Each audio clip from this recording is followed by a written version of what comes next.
Bismillahirrahmanirrahim. His Excellency President Ghani, Secretary General ستولتنبرگ, ladies and gentlemen, welcome to the Presidential Palace, Kabul, Afghanistan.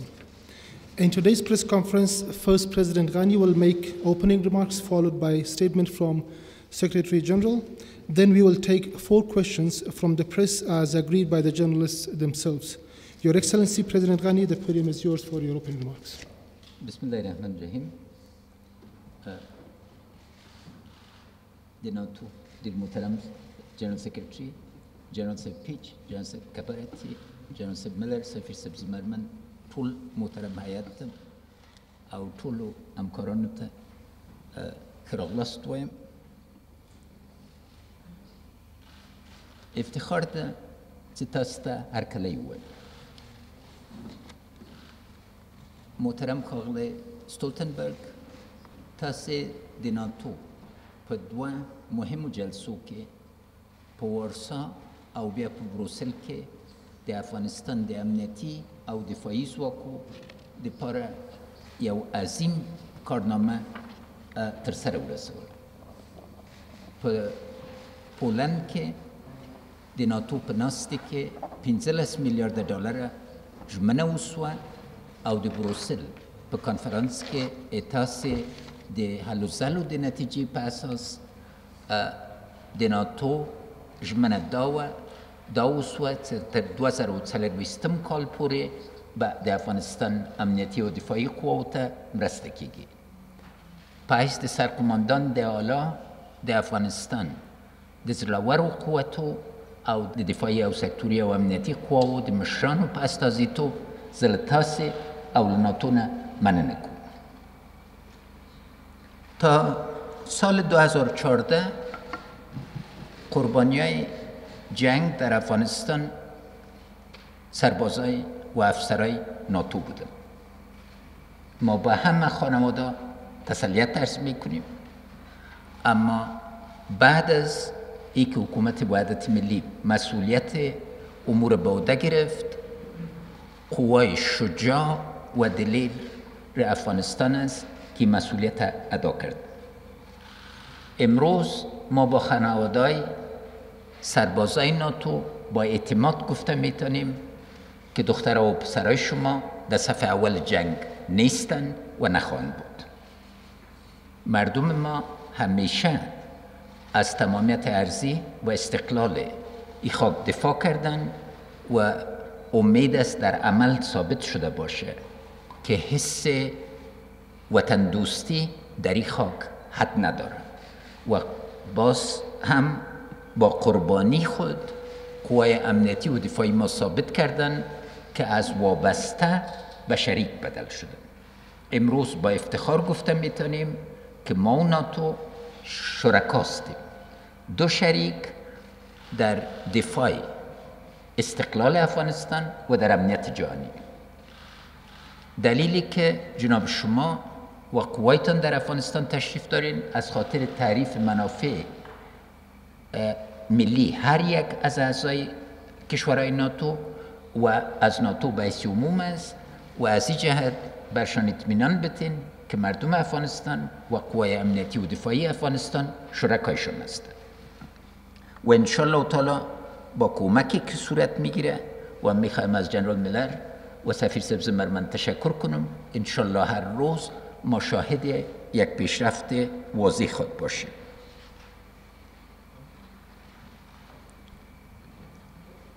امو گفتن داده چې امو پرمختګ له 2014 نه تر اوسه پورې د دفاعي او امنیتي په برخو کې بی‌طرفانه ارزونه وشي.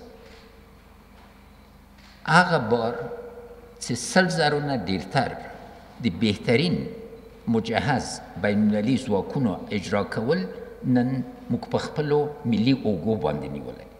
نو که قضاوتونه کیږي دا قضاوتونه د په دې وسي چې څه رقم حالت کې موږ مسئولیت واخیسته، څه اصلاحات مو کړل او څنګه روان او بیا هم زه ویاړ کوم چې د افغانستان امنیتي و دفاعي قوا خپله اساسي دنده چې د خاورې دفاع ده او ساتنه ده په ډېره ښه توګه انجام کړې او له تاسو نه بیا مننه کوم چې د کماندو په 2 چنده کولو کې او د هوایي قواو په 3 چنده کولو کې مرسته کړې ده او اوس تاسې ماموریت چې مرسته ده، تعلیم ده او تجهیز ده په ډېره ښه توګه انجامېږي او موږ یې غوښتونکي یو.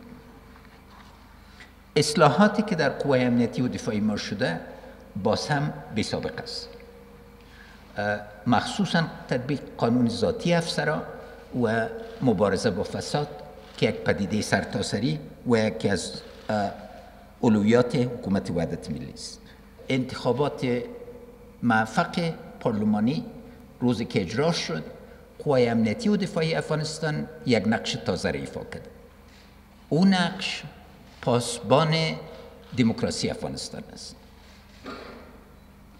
علائم مداخلشان نیست، اما علائم محافظت قانون اساسی و حق و حقوق حقی مردم افغانستان که رای بتن، انتخاب شوند و کاندیدای دلخواه خود را انتخاب کنند یک افتخار بزرگ است.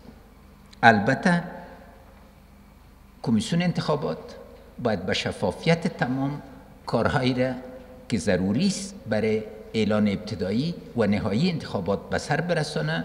مثل که برتان واضح است، حکومت استقلال کمیسیون ارج گذاشته، اما زیادترین شکایت تا حال در مقابل خود کارکنای کمیسیون است و درس‌های از این باید به صورت واضح باشه و کمیسیون‌های محترم به شفافیت کامل مردم افغانستان اطلاع بدن که اقدامات آیندهشان چیست. اهمیت از این حیاتی است، نه تنها بر جامعه افغانستان بلکه برای باورمندی همکارای جهانی ما که بازم از مشارکت از اینا ما ابراز امتنان میکنیم. یک نقطه واضح باشه، انتخابات ریاست جمهوری به وقت و زمان اعلام شدهش صورت میگیره. اگر کسا در گذشته شک داشتند و در قسمت انتخابات پارلمانی حرفا و ابهامایی وجود داشت، اراده حکومت وحدت ملی بر برگزاری انتخابات ثابت شده باشه و شک و شبهه در باره باید وجود نداشته باشه. ما متحد هستیم که به اساس انتخابات آزاد، همه جانبه و همه شمول مردم افغانستان سر زعامت آینده خود تصمیم بگیرن و به پیش برن. سولتا مجمنیو یو تلپای سود اغوارلو ځکه باید بالاخره یو سیاسی لار د حل ای، اما دا جنگ په افغانستان باندې ټپل سوی ده، تنها د طالبانو نه ده، نور ابعاد لري او ضرور ده چې موږ دې ابعادو باندې باید وغږیږو او مخصوصا د بین المللي توریزم چې دوامداره خپله څیره او نوع د فعالیتونه بدلوي، په دې باندې په ګډه مبارزه وکړو. موږ باور لرو چې په دې مبارزه کې چې د حق و د باطل ده، حق به بریالی شي او د افغانستان ولس هیڅ بل شی نه غواړي بلکې دا چې په سوله، په ثبات او منطقوي همکاری او بین المللی همکاری فضا کې ژوند وکړي. یک بار دیگه تشریف آوریتان به افغانستان، دوست افغانستان، دوست قوای امنیتی و دفاعی افغانستان، دوست دکتر صاحب عبدالله اومه و تمام رهبری حکومت وحدت ملی افغانستان خوش آمدید میگویم. جناب سکرتری جنرال، منتظر شنیدن بیانات شماست. Thank you so much, President Ghani. It's really a great pleasure to meet you again and to be together with you here in Kabul. We have met many times, but it's always a particular pleasure to be here in Kabul and to meet with you and your ministers and your delegation and to discuss many different issues we all are addressing together. Then it's also a great pleasure today to be here together with the chairman of the military committee in NATO, Air Chief Marshal Peach, and also the Supreme Allied Commander Europe, General Scaparotti, and Ambassador Zimmerman and General Miller.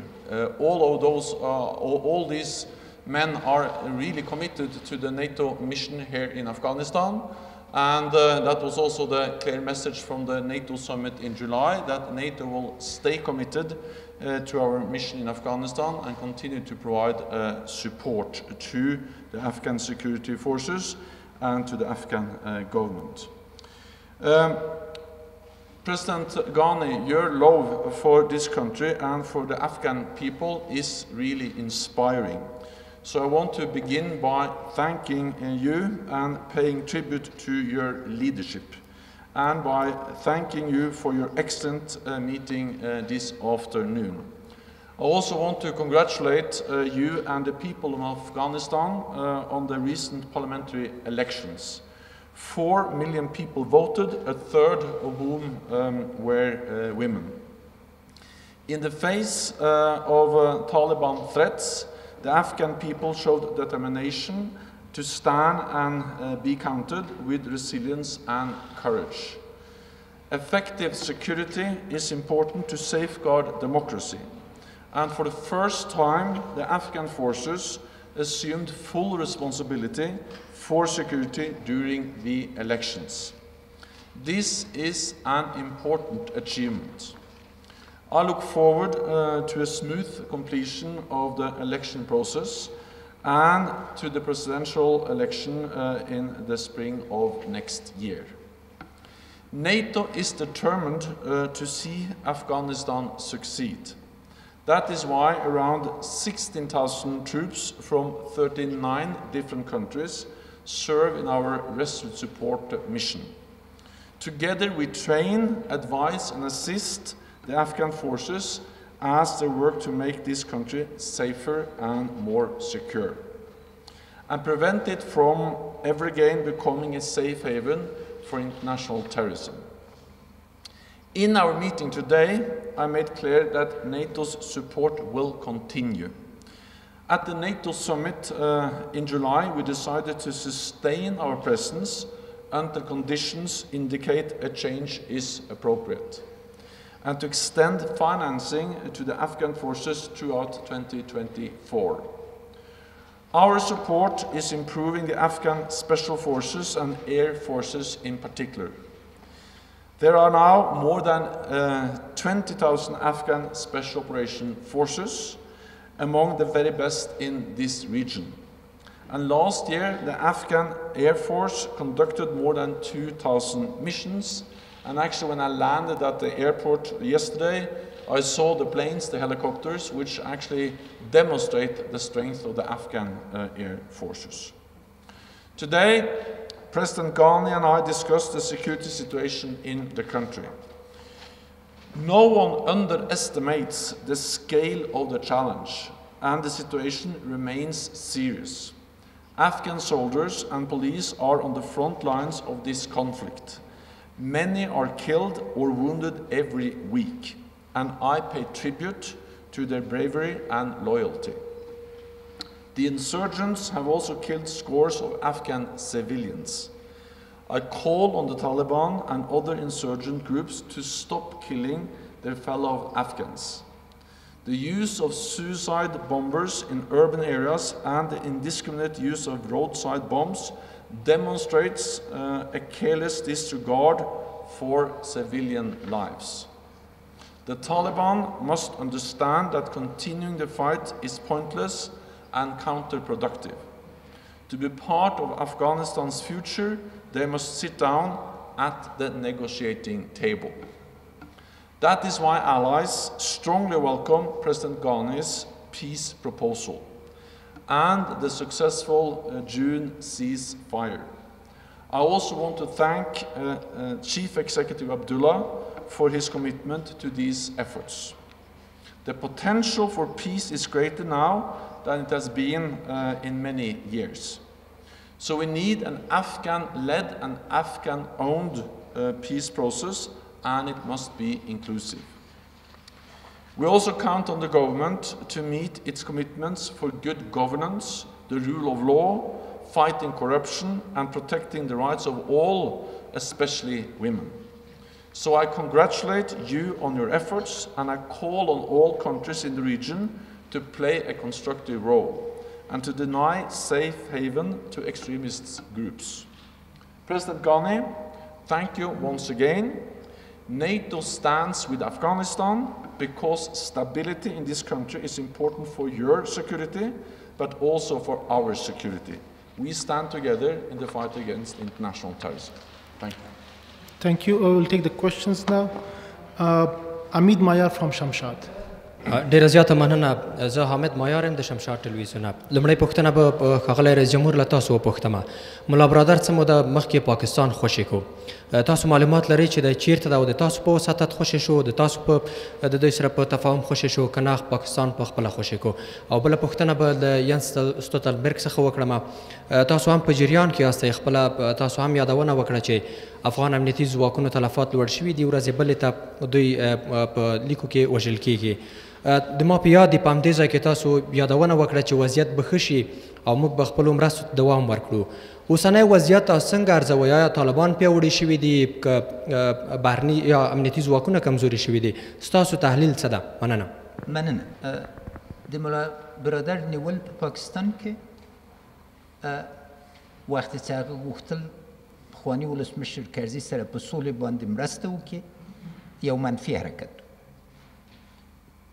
موږ حاضر یو چې ملا برادر او هر بل طالب بندي چې له بنده خلاصېږي برته افغانستان کې ومني. دا یو قدم ده، اما ډېر یو کوچنی قدم ده. اصلي خبره دا ده چې پاکستان باید د سولې ملاتړ سي، د جنگ مخنیوي کې اقدام وکړي او موږ سره په درې اساسي موضوعاتو کې په بنیادي توګه وغږیږي. یو جګړه او جنگ چې 9 کاله دوام کړی دا به څنګه ختم سي، او دولت په دولت مذاکرات او مناسبات حتمی دي، دا بین المللي قانون ده. دوم یو مثبت انظور د منطقوي همکاري چې په هغې کې دوه مستقل دولتونه یو بل سره اقتصادي چارو کې همکاري کوي او همغږي ایجادوي څنګه به وي. او دریم د دهشتګري په خطر په مقابل کې به څنګه همکاري کوو، ځکه دا خطر سرحد نه پیژني او ضروري ده چې ټوله نړۍ همکاري وکړي او زه ډېر د دې شبکو موجودیت په پاکستان کې. مننه. Every casualty is a tragedy, and that's the reason why we are so focused on reducing the number of casualties. I think also every casualty reminds us of that this is a difficult situation. We see violence, we see instability, and we do not underestimate the challenges we all face in Afghanistan. But we also have to understand that one of the reasons why the number of casualties among the Afghan security forces have increased is, of course, that the Afghan security forces is now in full charge of security in their own country. They actually do the job that more than 100,000 NATO soldiers did before. We have gone from more than 100,000 down to 16,000. And of course that has an impact for the Afghan security forces because they are now on the front line. They are now responsible for the security in their own country. NATO has changed the scale and the character of our operation from a combat operation to a train and assist and advise operation. But we made important decisions over the last months. We have decided to scale up, so we have just increased the number of troops from around 13,000 to around 16,000. So we provide more trainers, more advice, more assistance. The US has also increased their presence outside the NATO mission. So altogether we provide more trainers, more enablers, more support than we did before. And of course, one of the main reasons why we do this is to help the Afghan security forces to reduce the number of casualties.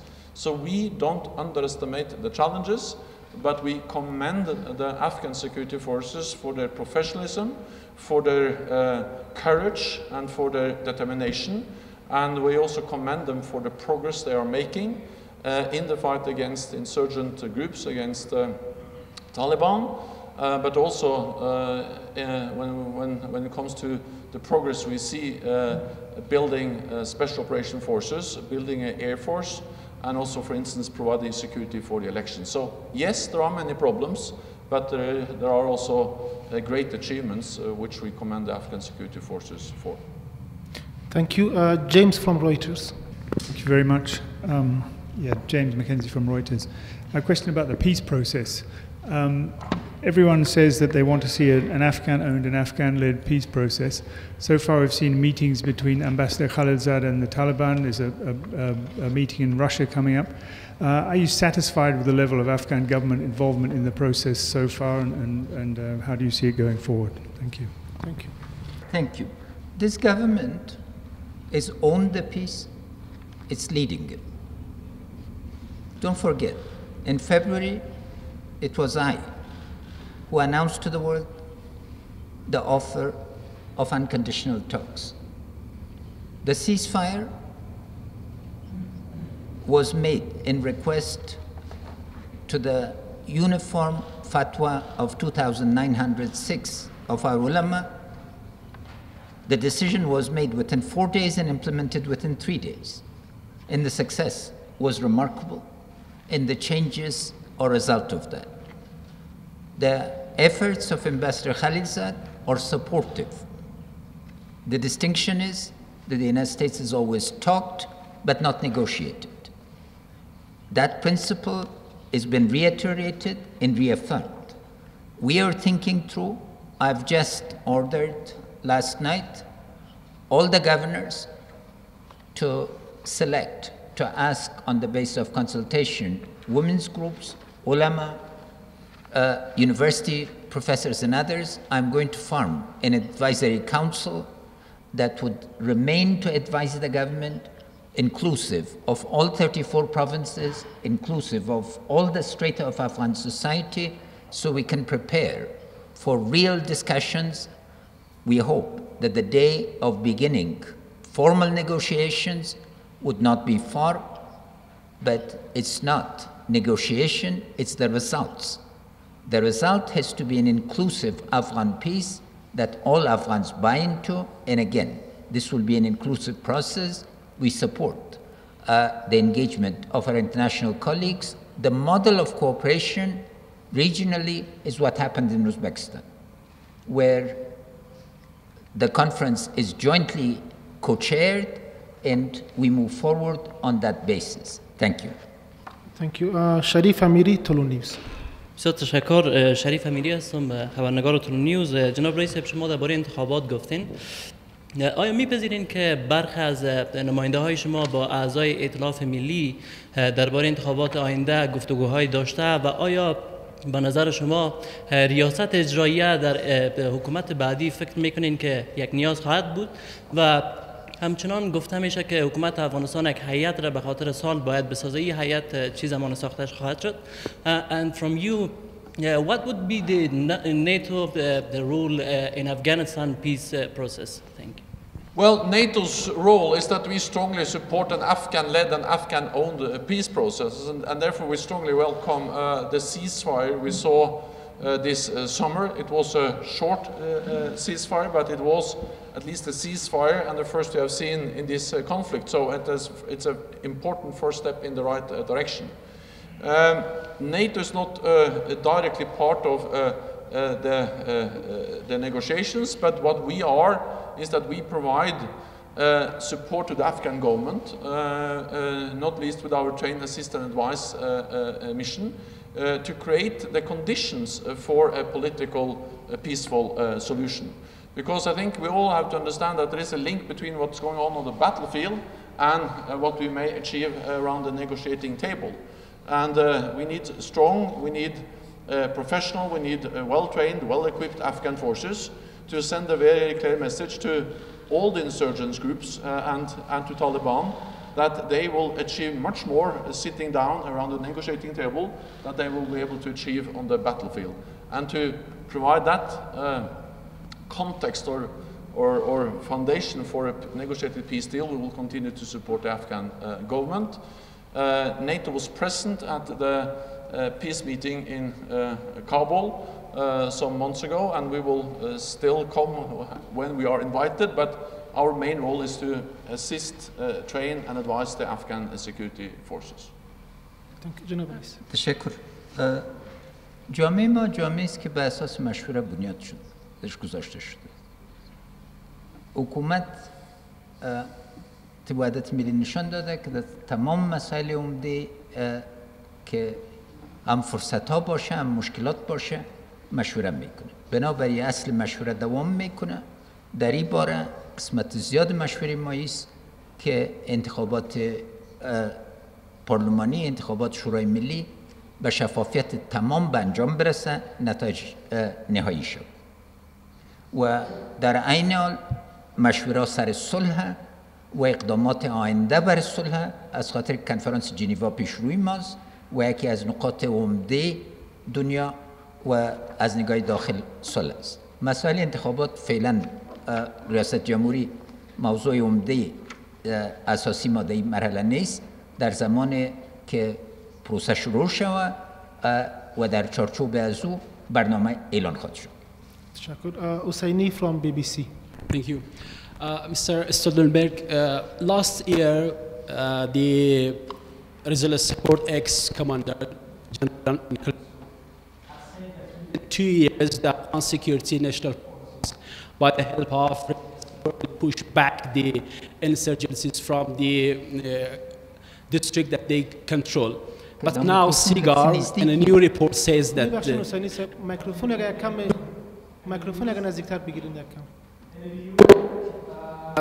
report Sigar says that the Afghan government has lost more districts.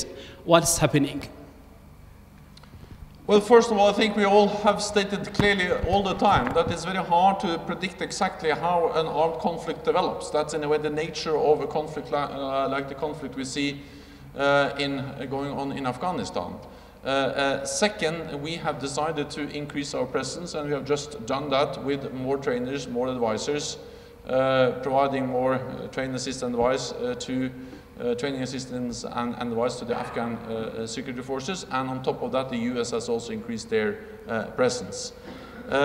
But again, we decided as late as in July that our presence here is conditions based. It's not a timetable, it's not possible to say exactly when we can reduce our presence, but we clearly stated that we will stay here as long as it is required, and we will only leave when we see that the conditions on the ground makes it possible to leave or to reduce our presence. So I think we cannot provide you with an exact timetable telling when different things will happen, because we are faced with a difficult security environment in Afghanistan. But my message to leaders back to political leaders back in Europe, in the United States, to NATO allies and partners, is that we are here in Afghanistan, of course, to help Afghanistan, but we're also in Afghanistan to help ourselves. We are here to fight international terrorism, and we have seen before how damaging and how dangerous and how dangerous that can be for our own societies. We saw that 9/11 in the United States, but we have also seen terrorist attacks organized from outside Europe, outside NATO allied countries. So we are here to prevent Afghanistan ever again becoming a safe haven for international terrorists, because that is in our own interests. So there is no way I can go back to Europe or to the United States, NATO allies and partners, and say that it didn't exactly go as we expected, so now we should leave. That would be the total wrong approach. We are here because it is in our interest to be here to increase our own security. Thank you. The press briefing is concluded here. Thank you everyone for coming out for today's presser. Thank you. And please be seated while the President and Secretary General leave the room. Thank you.